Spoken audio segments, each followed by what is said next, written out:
Người anh tin tưởng nhất. Có những câu chuyện rất buồn mà anh bắt buộc phải giữ trong lòng, không thể kể và tâm sự với ai cả. Chỉ biết tự nhủ với lòng mình, đây sẽ là lần cuối anh yêu nhầm người. Em à, ta chia tay đau quá em ơi. Nước mắt rơi, ai là người có lỗi?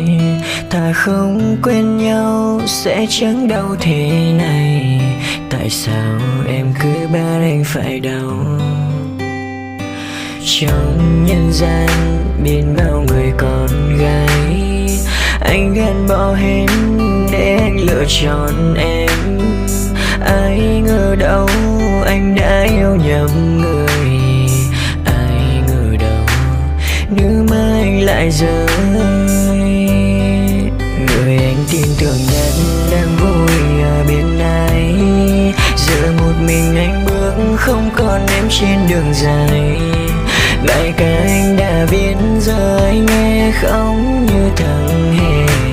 Anh mong đây chỉ là cơn mê và sẽ chỉ là gian dối khi em nói mãi yêu. Đời ai biết trước đâu sao em lại thề mãi mãi. Hạ thành người đông đúng ta gặp nhau đã là số phận. Vậy mà em lại bỏ đi hạnh phúc của chúng mình.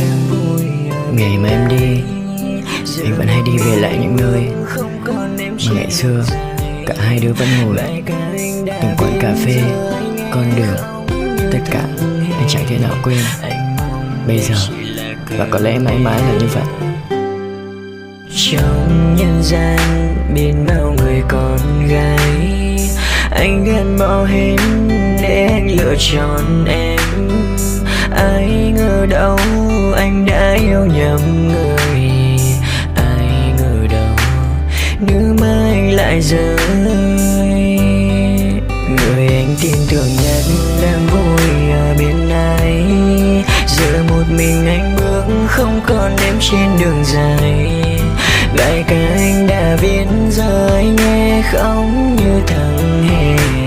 Anh mong đây chỉ là cơn mê và sẽ chỉ là gian dối khi em nói mãi yêu. Đời ai biết trước đâu sao em lại thề mãi mãi. Hạ thành người đông đúng ta gặp nhau đã là số phận.